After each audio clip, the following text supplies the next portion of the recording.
Surat આરટીઓમાં driving test માટે 40 દિવસનું waiting ચાલી રહ્યું છે। ટુ વ્હીલરની ટેસ્ટ આપવા માટે સીધી 7મી જુલાઈની એપોઇન્ટમેન્ટ મળી રહી છે, જેથી અરજદારોએ ખૂબ જ હાલાકીનો સામનો કરવો પડી રહ્યો છે। સુરત આરટીઓમાં ટુ વ્હીલરની ડ્રાઇવિંગ ટેસ્ટ માટે રોજના 275 એપોઇન્ટમેન્ટ લેવામાં આવી રહી છે। લાંબુ વેઇટિંગ હોવાથી હજારો અરજદારો એડવાન્સમાં એપોઇન્ટમેન્ટ લઈને ટેસ્ટ આપવાની રાહ જોઈ રહ્યા છે।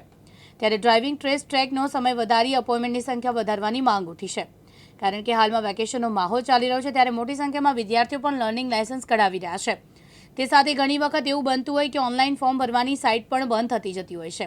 પરીક્ષા આપવા માટેનું કોમ્પ્યુટર એપ પણ બંધ થઈ જતું હોય છે, જેથી આવી સમસ્યાઓની સીધી અસર અરજદારો તથા આરટીઓમાં કામ કરતા કર્મચારીઓને ઉપર પડી રહી છે।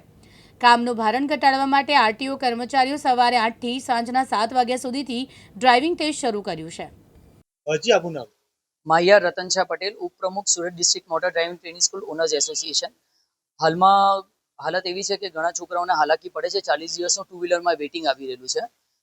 જોકે સરકારશ્રી એમને 6 મહિનાનું કાચું લાયસન્સ આપે જ છે, પણ મહિના પછી પહેલી ટ્રાય અપાય એટલે આમ જોવા જઈએ તો 3 થી 4 ટ્રાય તો મિનિમમ અપાઈ શકાય 40 દિવસનું વેઇટિંગ હોય તો પણ જે લોકોને ભણવાનો ઇસ્યુ જે બધું આવે છે એના કારણે ભારણ વધી રહેલું છે। અહીંયા વેકેશન ટાઈમ ચાલે છે એટલે છોકરાઓ પણ લાયસન્સ કઢાવવા આવે છે, સ્કૂલના છોકરાઓ।